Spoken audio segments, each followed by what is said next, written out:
ഇണക്കിളിക്കൂട്ട് ഭാഗം 3. വിനയനും നകുലനും സന്തോഷത്തോടെ അകത്തേക്ക് വന്നു. അച്ഛാ അച്ഛാ ഇരുവരുടെയും വിളികേട്ട് നകുലൻ്റെ ഭാര്യ സീതയും മകൾ ശിഖയും അവിടേക്ക് വന്നു.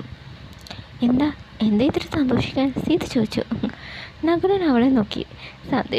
സന്തോഷിക്കാനുണ്ടടി, നമ്മൾ കേസ് ജയിച്ചു, നകുലൻ സന്തോഷത്തോടെ പറഞ്ഞു. സീതയും ശിഖയും പുഞ്ചിരിച്ചു. അച്ഛനെവിടെ സീതേ? ഈ വിവരം ചൂടോടെ അറിയിക്കാനാണ് ഞങ്ങൾ ഓടി വന്നത്, പിന്നെയും ചോദിച്ചു.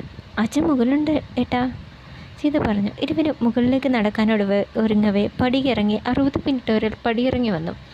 പ്രായമേറിയുണ്ടെങ്കിലും ആ ഗാംഭീര്യത്തിന് കുറവില്ല. അയാളെ കണ്ടതും ഇരുവരും അനുസരണയോടെ മാറി നിന്നു. നീലകണ്ഠൻ പടിയിറങ്ങി വന്ന് ഇരുവരെയും നോക്കി. അച്ഛാ, വിധി വന്നു, നമ്മൾ ജയിച്ചു. ഭൂപതിക്കോട്ടയും സ്ഥലവും നമുക്ക് അവകാശപ്പെട്ടതാണെന്ന് കോടതി വിധിച്ചു, പിന്നെ സന്തോഷത്തോട് പറഞ്ഞു. അയാളൊന്ന് ചിരിച്ചു. അല്ലേലും അതങ്ങനെ വരൂ. പണ്ടെങ്ങോ ചത്തുപോയ മോൻ്റെ സ്മാരകം എന്ന നിലക്കല്ലേ അവർ വാദിച്ചത്. സത്യം എന്താണോ അതേ അംഗീകരിക്കപ്പെടൂ, അയാൾ പറഞ്ഞു. ഏതായാലും ഇതൊന്ന് ആഘോഷിക്കണം, നകുലൻ പറഞ്ഞു. ആഘോഷമൊക്കെ അവൻ വന്നിട്ട് മതി എൻ്റെ കൊച്ചുമോൻ വരുൺ, നീലകണ്ഠൻ പറഞ്ഞു. എല്ലാവരുടെയും മുഖം വിടർന്നു. അവൻ എന്ന് വരുമെന്ന് അവനെ പറഞ്ഞത്? അടുത്താഴ്ച വരുന്ന പറഞ്ഞത്. നീ ജയനോട് വണ്ടിയും കൊണ്ട് പോകാൻ പറഞ്ഞോ? അതിനവൻ ബസ്സിൽ വന്നോളെന്നാ പറഞ്ഞത്. ബസ്സിലോ? അതെന്തിനാ? അവൻ്റെ കുറേ കൂട്ടുകാരൊപ്പം ഉണ്ടത്രേ, അവരോടൊപ്പം വരാമെന്നാ പറഞ്ഞത്. പുറപ്പെടുമ്പോൾ വിളിക്കാം, അപ്പോൾ വണ്ടിയുമായിട്ട് ബസ് സ്റ്റാൻഡിൽ വന്നാൽ മതി എന്ന് പറഞ്ഞു. വിനിയും പറഞ്ഞത് കേട്ട് നീലകണ്ഠനൊന്ന് ഇരുത്തി മോളി. അവൻ്റെ കളിയൊക്കെ കുറച്ച് കൂടുന്നുണ്ട് വിനയ. അവൻ വന്നാൽ ഇനി എവിടെയും വരണ്ട, ബിസിനസ് കാര്യങ്ങളൊക്കെ നോക്കി ഇവിടെ തന്നെ നിൽക്കട്ടെ, അയാൾ പറഞ്ഞു. നീലകണ്ഠൻ തിരിഞ്ഞ് മുകളിലേക്ക് നടന്നു. സീത ചായയുമായി മുറിയിലേക്ക് വന്നു. സന്തോഷത്തോടെ ആരെയൊക്കെയോ ഫോണിൽ വിളിച്ച് വിജയവിവരം പറയുകയായിരുന്നു അയാൾ. സീത ചായയുമായി അയാളുടെ അരിയിലേക്ക് വന്നു. അയാൾ അവളെ ഒന്ന് നോക്കിയ ശേഷം ഫോണിലേക്ക് ശ്രദ്ധ തിരിച്ചു. എന്നാൽ ഞാൻ വിളിക്കാം, ബൈ. അയാൾ ഫോൺ താഴെ വെച്ച് ഭാര്യയെ നോക്കി. അതെ, ഇനി ഈ ചായ കുടിച്ചോട്ടെ, തൊണ്ട വരട്ടെ കാണില്ലേ, അവൾ അല്പം ഗർവത്തോടെ പറഞ്ഞു. ചായ എടുക്കവേ അയാൾ അവളുടെ മുഖത്ത് സൂക്ഷിച്ചു നോക്കി. എന്താടാ ഭാര്യ, തൻ്റെ മുഖത്തൊരു സന്തോഷമില്ലാത്തത്, അത് ചോദിച്ചു. അതിന് എന്ന് സന്തോഷിക്കാനും മാത്രം എന്താ ഉണ്ടായതെന്നോ? ആ കേസ് നമ്മൾ ജയിച്ചില്ലേ, ഭൂപതിക്കോട്ടയും സ്ഥലവും നമ്മുടേതാണെന്ന് കോടതി വിധിച്ചില്ലേ, ആ തേവർ മഠത്തുകാർ തോറ്റില്ലേ, നകുലൻ ആവേശത്തോടെ ചോദിച്ചു. എന്നിട്ട് അത് നമുക്ക് കിട്ടിയിട്ട് എന്ത് കാര്യം? നീ എന്താ അങ്ങനെ പറഞ്ഞത്? എന്താ സ്വത്തിൻ്റെ പേരിൽ കടിപിടി കൂടാൻ വല്ല ഉദ്ദേശമുണ്ടോ നിനക്ക്? സീരിയൽ കണ്ടുകൊണ്ട് വില്ലത്തിമാരെ പോലെ എല്ലാ സ്വത്തുക്കളും തൻ്റെ മകൾക്ക് കിട്ടണമെന്ന് വല്ല ഗൂഢാലോചന ഉണ്ടോ മനസ്സിൽ? അയാൾ അവളെ സംശയത്തോടെ നോക്കി. അവളുടെ മുഖം കോപം കൊണ്ട് ചുവന്നു. ഇതേ അനാവശ്യം പറഞ്ഞിട്ടില്ല, കെട്ടിനാണെന്നൊന്നും ഞാൻ നോക്കില്ല. ശിഖയും വണ്ണനെയും ഇന്ന് വരെ വേർതിരിച്ച് ഞാൻ കണ്ടിട്ടില്ല. 2 പേരും എൻ്റെ സ്വന്തം മക്കളായിട്ടാണ് ഞാൻ കണ്ടിട്ടുള്ളത്, സീത അല്പം വിഷമത്തോടെ പറഞ്ഞു. ഞാൻ ചുമ്മാ പറഞ്ഞതല്ലേ, വിട്ടുകള, ആ ചിരിച്ചുകൊണ്ട് പറഞ്ഞു. അതവിടെ ഇരിക്കട്ടെ, നിങ്ങളോട് വേറെ ഒരു കാര്യം പറഞ്ഞിരുന്നില്ല, അതെന്തായി? അവൾ ചോദിച്ചു. വേറെ എന്ത് കാര്യം? അവൻ മനസ്സിലാവാതെ അവളെ നോക്കി. ഈ തറവാടിനെ അവകാശികളെ 2 അല്ല 3, ആ 3ാമത്തെ അവകാശിയെക്കുറിച്ച് അന്വേഷിക്കാൻ പറഞ്ഞിരുന്നു. അതിനെക്കുറിച്ച് വല്ല വിവരവും കിട്ടിയോ എന്ന് ചോദിച്ചത്. അയാളൊന്ന് ആലോചിച്ച്. അതാര്? ഉരുളണ്ട, നിങ്ങളുടെ സഹോദരി സുധർമ്മയെയും മകൾ അനുരാധയെയും കുറിച്ചാണ് ഞാൻ ഉദ്ദേശിച്ചത്. ഓ, അവരുടെ കാര്യമാണോ? അവരൊന്ന് പരിങ്ങി. അവരുടെ കാര്യം തന്നെ. അച്ഛൻ അവരെ വടക്കേ വീട്ടിൽ നിന്ന് ഇറക്കി വിട്ടിട്ട് 3 മാസമായില്ലേ, അവരെവിടെയാണെന്ന് ഒന്ന് അന്വേഷിക്കായിരുന്നില്ലേ, അവൾ അവലാതിയോട് ചോദിച്ചു. ഓ എടി സീത, നീ അവരുടെ കാര്യം ഓർമ്മിപ്പിക്കാതെ. അവരെ ആ വീട്ടിൽ കൂടെ താമസിപ്പിച്ചതിൻ്റെ കാര്യം അറിഞ്ഞ അന്ന് ഈ വീട്ടിൽ നടന്ന കാര്യങ്ങളൊക്കെ ഓർമ്മയില്ല നിനക്ക്?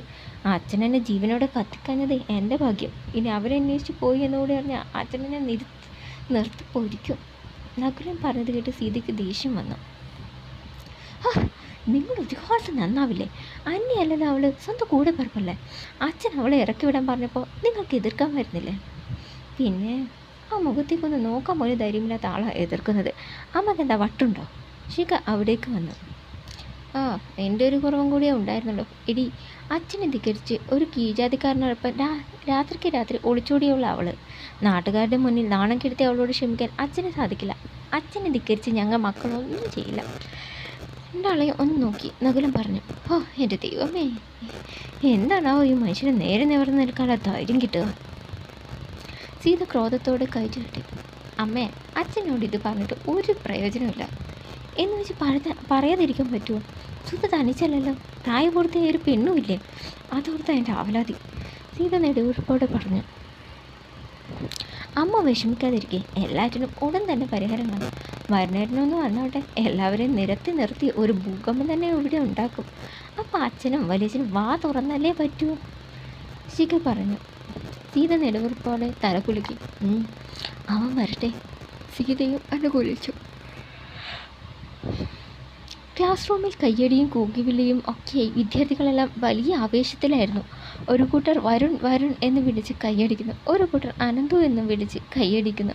കൂടി നിൽക്കുന്ന വിദ്യാർത്ഥികൾക്ക് നടുവിൽ ഒരു മേശയ്ക്ക് അപ്പുറവും ഇപ്പുറമായി 2 ചെറുപ്പക്കാർ ഇരിക്കുന്നു. രണ്ടുപേരും വാശിയോടെ പരസ്പരം നോക്കി. ഇരുവരും തമ്മിൽ പഞ്ചപിടുത്തമാണ്. രണ്ടുപേരും ബലം പിടിച്ച് ആകെ വിയർത്തു. രണ്ടാളും ഒരു ഇഞ്ച് വിറ്റ് കൊടുക്കാൻ തയ്യാറല്ല. വിടർന്ന കണ്ണുകളിൽ കാറ്റിൽ പറക്കുന്ന കാർക്കൂന്നലുമുള്ള അവനാണ് വരുൺ. പൂമംഗലത്ത് വിനയചന്ദ്രൻ്റെ ഒരേ ഒരു മകൻ. ദൃഢമായ ശരീരവും വിടർന്ന കണ്ണുകളുമുള്ള മറ്റവനാണ് അനന്തു, തേവർമഠത്തിലെ ഹരിയുടെ ഒരേ ഒരു മകൻ. ഇരുവരും സഹപാഠികളാണ്. കോളേജ് കാലം അവസാനിച്ചു. ഇന്ന് കോളേജിലെ അവസാന ദിനമാണ്. കുട്ടികളെല്ലാവരും കൂടി ഒരു ഗെറ്റ് ടുഗെദർ അറേഞ്ച് ചെയ്തു. ഓരോന്ന് പറയുന്ന കൂട്ടത്തിലാണ് ക്ലാസ്സിലെ ഏറ്റവും ശക്തൻ ആരാണ് എന്ന് ഒരു കൂട്ടർ വരുണാണ് എന്ന് പറഞ്ഞു, ഒരു കൂട്ടർ അനന്തു എന്നും. ഒടുവിൽ അത് കണ്ടെത്തണമെന്നായി ഇരുവരോട് പഞ്ചു പിടിക്കാൻ പറഞ്ഞു. ആ മത്സരമാണ് ഇപ്പോൾ നടക്കുന്നത്. ഇതിപ്പോഴൊന്നും തീരുമെന്ന് തോന്നുന്നില്ല, രണ്ടും കട്ടയ്ക്കാം. അതെ അതെ, വിദ്യാർത്ഥികൾ പരസ്പരം പറഞ്ഞു. പെട്ടെന്ന് എല്ലാവരെയും തള്ളിമാറ്റിക്കൊണ്ട് ഒരു പെൺകുട്ടി മുന്നിലേക്ക് വന്നു. എന്തായി കാര്യം? അവൾ കൊഞ്ചലോട് ചോദിച്ചു. ഇതിപ്പോഴൊന്നും അവസാനിക്കുന്നു കരുതണ്ട മോളെ. അവൾ ഇരുവരെയും നോക്കി. അനന്തവും വരുണും അവളെയും നോക്കി. അനന്തേട്ടാ, വിട്ടുകൊടുക്കല്ലേ, നമ്മുടെ കുടുംബത്തിൻ്റെ മാനം കാക്കണം, അവൾ പറഞ്ഞു. അവളാണ് വേണി, തേവർമഠത്തിലെ വസുമതിയുടെ മകൾ, അനന്തുവിൻ്റെ മുറപ്പെണ്ണ്. അവൾ പറഞ്ഞത് കേട്ട് വരുണിൻ്റെ മുഖം ചുവന്നു. അവൾ ചെറിയോടെ വരുണിനെ നോക്കി. അവൻ കോപത്തോടെ അനന്തുവിൻ്റെ കൈ പിടിച്ച് ഇടതുവശത്തേക്ക് ചിരിച്ചു. അനന്ത് ഒരു നിമിഷം നിലവിളിച്ചു. അനന്ത് പരാജയപ്പെട്ടിരിക്കുന്നു. എല്ലാവരും ആർത്തു ചെയ്തു. വരുൺ ജയിച്ചേ, അവർ സന്തോഷത്തോടെ പറഞ്ഞു. അനന്ത് വിഷമത്തോടെ ദേഷ്യം വന്ന് മുഖം കുഴിച്ചിരുന്നു. വരുൺ കൈയുയർത്തി അഭിവാദ്യം ചെയ്ത് ഗർവോടെ അവൻ്റെ മുന്നിൽ ചെന്നു. എന്തു പറയുന്നത് അനന്തു? പൂമംഗലത്തുകാരെ തോൽപ്പിക്കാൻ തേവർമഠത്തുകാർക്ക് സാധിക്കില്ലെന്ന് ഇപ്പോൾ മനസ്സിലായല്ലേ? അവൻ അഹങ്കാരത്തോട് ചോദിച്ചു. അനന്ത് ക്രോധത്തോടെ അവനെ നോക്കി ചാടി എഴുന്നേറ്റു. നീ! അവൻ ദേഷ്യത്തോടെ വനതിൻ്റെ കൊളറിൽ പിടിച്ചു. വരുണും കോപത്തോടെ അവനെ നോക്കി. ഇരുവരും കടിച്ചു കീറാൻ നിൽക്കുന്ന സിംഹത്തെ പോലെ പരസ്പരം നോക്കി നിന്നു. എല്ലാവരും ആകാംക്ഷയോടെ അവരെ നോക്കി നിന്നു. വരുണൻ തീപ്പാർന്ന കണ്ണുകളോടെ പരസ്പരം നോക്കി. അത് കണ്ട് വേണിയും ഒന്ന് പകച്ചു. പതിയെ ഇരുവരുടെയും മുഖത്തെ അമർഷം കെട്ടടങ്ങി. അനന്ത് ചിരിച്ചുകൊണ്ട് അവനെ പിടിച്ചു വലിച്ച് തൻ്റെ നെഞ്ചോട് അടുപ്പിച്ചു. ഈ മത്സരത്തിൽ നീ ജയിച്ചാലും ഞാൻ ജയിച്ചാലും നമുക്കെന്താടാ, അല്ല? അനന്ത് ചിരിച്ചുകൊണ്ട് ചോദിച്ചു. വരുണും ചിരിച്ചു. തോളിലൂടെ കൈയിട്ട് അവനെ ചേർത്ത് പിടിച്ചു. ഇതൊരിക്കലും എൻ്റെ ജയമല്ല, ഞാൻ ജയിച്ചാൽ അത് നിൻ്റെയും കൂടി ജയമാ, നീയാടാ എൻ്റെ എല്ലാം. ഇരുവരും സന്തോഷത്തോടെ കെട്ടിപ്പിടിച്ചു. എല്ലാവരും കൂവി വിളിച്ചുകൊണ്ട് വർണ്ണക്കടലാസുകൾ വാരിയെറിഞ്ഞു.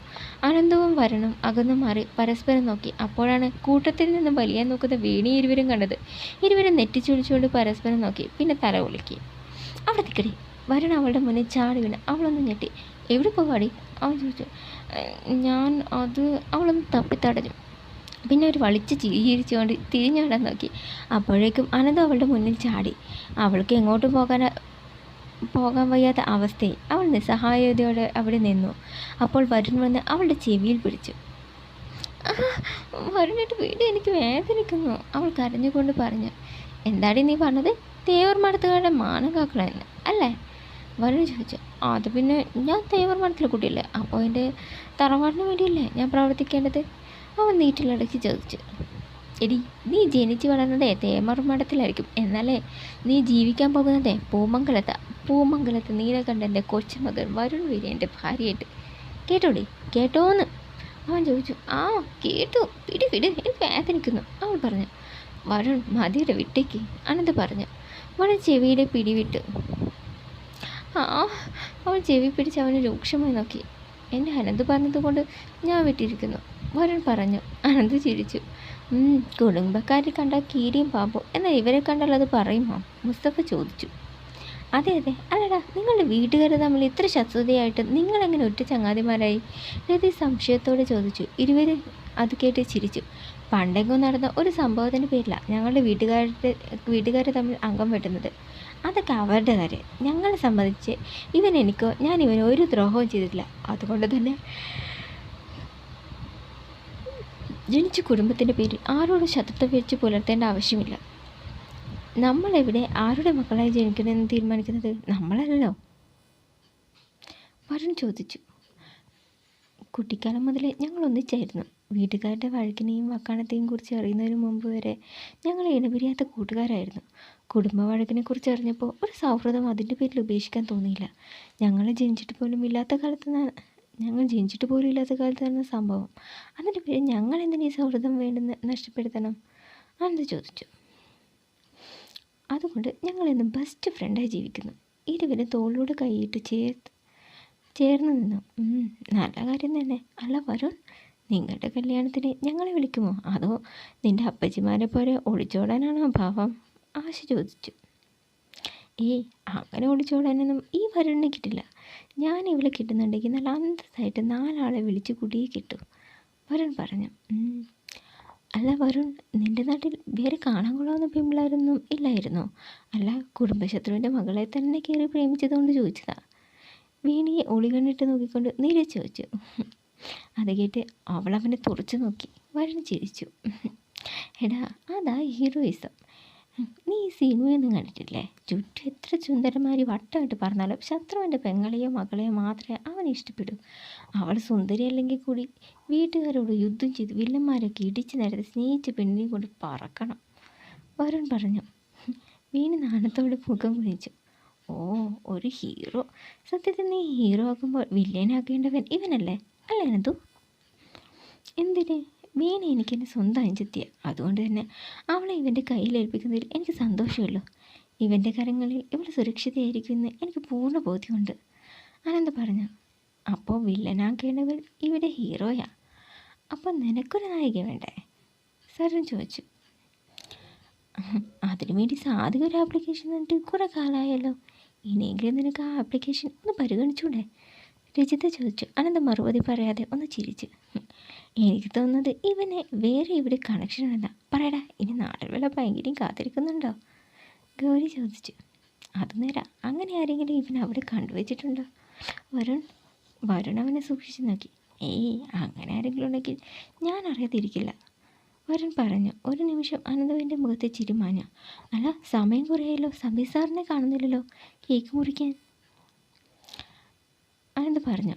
അപ്പോഴാണ് അവർ ആ കാര്യം ഓർത്തത്. പറഞ്ഞതുപോലെ സമയം കുറേ, സാറെന്താ വരാത്തത്? ഒന്ന് വിളിച്ചു നോക്ക്. വരുൺ തൻ്റെ ഫോണെടുത്തു. അപ്പോഴേക്കും വാതിൽ കടന്ന സന്ദീപ് എത്തി. ദേ സാറെത്തി. എല്ലാവരും സാറിൻ്റെ അടുത്തേക്ക് ചെന്നു. എന്താ സാർ ഇത്ര വൈകിയത്? ഒന്നുമില്ല, ഒരു രചന പ്രസിദ്ധീകരണവുമായി ബന്ധപ്പെട്ട് പോയതാ. അവിടെ ചെന്നപ്പോൾ എൻ്റെ പഴയൊരു സഹപാഠിയെ കണ്ടു. ഓരോന്ന് സംസാരിച്ച് സമയം പോയത് അറിഞ്ഞില്ല. സോറി.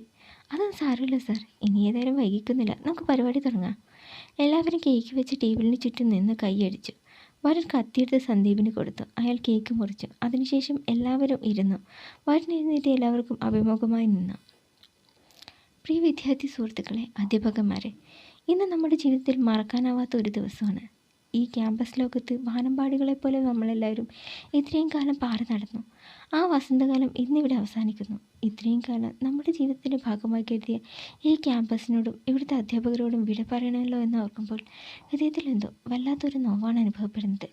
പക്ഷേ സമയമാകുമ്പോൾ അവകാശപ്പെട്ടവർക്ക് വേണ്ടി വഴിമാറിക്കൊടുക്കുക എന്നത് നമ്മുടെ ധർമ്മമല്ലേ? ഓർത്ത് ചിരിക്കാനും അഭിമാനിക്കാനും സന്തോഷിക്കാനും ഒക്കെ ഒത്തിരി നല്ല ഓർമ്മകൾ ഈ കോളേജ് നമുക്ക് സമ്മാനിച്ചിട്ടുണ്ട്. അത് തന്നെ ധാരാളം. നമ്മുടെ ജൂനിയേഴ്സിന് വേണ്ടി നമുക്കും വഴിമാറി കൊടുക്കാം. ഇനി നിങ്ങളെയെല്ലാം കാണാൻ കഴിയില്ലല്ലോ എന്ന് ഓർക്കുമ്പോൾ വിഷമമുണ്ട്. പക്ഷേ പറക്കമുറ്റിയാൽ പക്ഷികൾ പറന്നു പോകേണ്ടതല്ലേ? എൻ്റെ സഹപാഠികളെല്ലാം നല്ല നിലയിലെത്തട്ടെ എന്ന് ആശംസിക്കുന്നു. ഏവർക്കും 1000 നന്ദി, വരുൺ നിറകണ്ണുകളോട് പറഞ്ഞു. എല്ലാവർക്കും സങ്കടം വന്നു. അടുത്തതായി 2 വാക്ക് സംസാരിക്കാൻ നമ്മുടെ പ്രിയങ്കരനായ സന്ദീപ് സാറിനെ ക്ഷണിക്കുന്നു, വരുൺ പറഞ്ഞു. സന്ദീപ് സാർ എഴുന്നേറ്റ് മൈക്കിനടുത്തേക്ക് വന്നു. തുടരും.